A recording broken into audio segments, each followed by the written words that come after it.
भाग 2। जब सुनील और ममता की जिंदगी एक एक कर टूटने लगी, जब अपने ही अपनों के लिए झर बन गए और मासूम बच्चों की चीखें भगवान तक पहुंच गईं।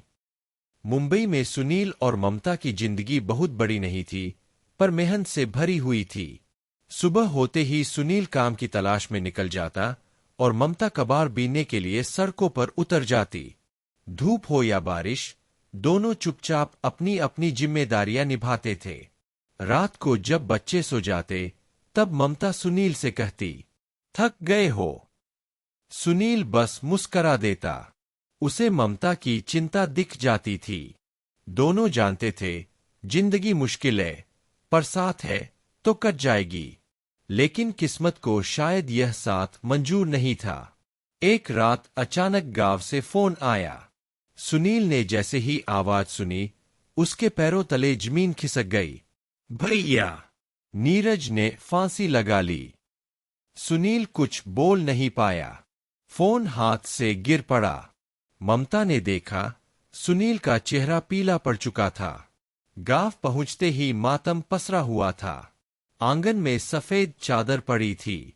मां की चीख दिल चीर देने वाली थी। सुनील ने कांपते हाथों से चादर हटाई। वह उसका तीसरा भाई नीरज था। नीरज, जो हमेशा मुस्कुराने की कोशिश करता था, आज हमेशा के लिए चुप हो चुका था। कर्ज, बेरोजगारी और अपमान ने एक और इंसान को मार दिया था। सुनील की आंखों से आंसू नहीं निकल रहे थे, मानो भीतर सब सूख चुका हो। ममता बच्चों को सीने से लगाए खड़ी थी, जैसे दुनिया से उन्हें बचा रही हो। कुछ समय बाद घर में फिर से शादी की बात चली। सुनील से छोटे भाई की शादी सोनी से हुई। सोनी आई तो घर में थोड़ी रोशनी लौटी। सोनी बहुत नेक दिल की लड़की थी, कम बोलने वाली, सबका आदर करने वाली। ससुराल में कदम रखते ही उसने खुद को बहू नहीं, बेटी की तरह साबित करने की कोशिश की। सुबह सबसे पहले उठकर घर का सारा काम करती, सास के पैर दबाती और ससुर की हर बात ध्यान से सुनती। ममता और सोनी जल्दी ही एक दूसरे के करीब आ गईं। ममता मोहल्ले की औरतों के बीच सोनी की बहुत तारीफ करती। वह कहती, ऐसी बहू किस्मत वालों को मिलती है। सोनी के दिल में जरा भी कपट नहीं है। अपने ससुराल को सच में अपना घर मानती है। मोहल्ले की औरतें भी सोनी की मिसाल देती। कोई कहती, इतनी सी उम्र में इतना सब सह लेती है, तो कोई बोलती, आजकल ऐसी लड़कियां कहाँ मिलती है। सोनी ममता से अक्सर कहती, दीदी, आप मेरी अपनी हो। ममता पहली बार फिर से हंसी थी। उसे लगा था, शायद अब दुख कम होंगे। सोनी अपने ससुराल में भी सबका दिल जीत चुकी थी, लेकिन उसकी अच्छाई ही उसकी सबसे बड़ी कमजोरी बन गई। वह हर बात सह जाती, कभी शिकायत नहीं करती। लेकिन भगवान ने फिर इम्तिहान लिया। कुछ ही दिनों बाद खबर आई, सोनी की मौत उसके ससुराल में हो गई। घर में कोहराम मच गया। ममता जैसे टूट गई। वह हर वक्त रोती, कभी चुपचाप, कभी जोर जोर से। रसोई में बैठकर, आंगन में, बच्चों को नहलाते हुए, हर जगह उसकी आंखों से आंसू गिरते रहते। उसका दुहक कोई समझ नहीं पा रहा था।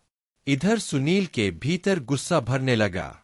भाई की मौत, घर की जिम्मेदारियां, पैसों की तंगी, सब मिलकर उसे अंदर से जला रहे थे। और वही गुस्सा ममता पर उतरने लगा, पहले शब्दों से, फिर हाथों से। एक दिन सुनील ने ममता को बुरी तरह पीटा। बच्चों ने बीच बचाव किया तो उन पर भी हाथ उठा दिया। अमित और गुड्डू चीखते रहे, रोते रहे, जैसे उनकी आवाज कोई सुन ही नहीं रहा हो।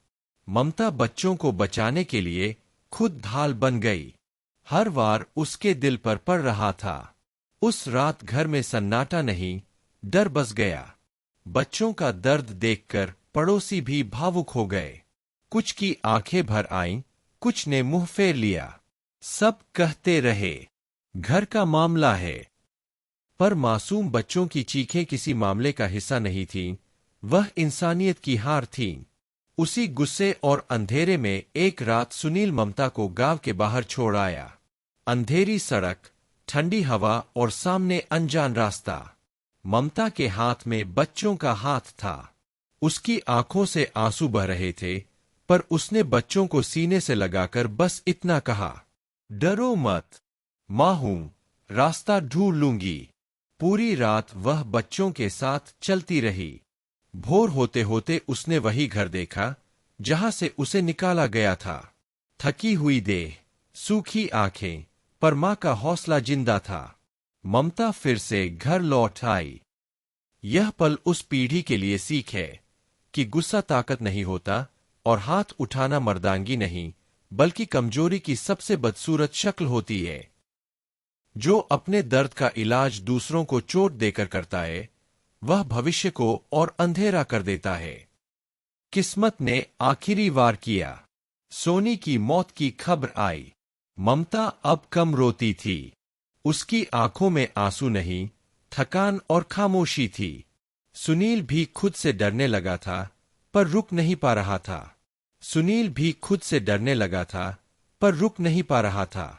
और इसी अंधेरे के बीच घर में एक और बड़ा फैसला होने वाला था। जारी रहेगा पार्ट 3 अगले भाग में। छोटे भाई की दोबारा शादी। क्या इस घर में फिर से रोशनी आएगी, या सुनील और ममता की जिंदगी और टूटेगी? सच्चाई जानने के लिए जुड़े रहिए।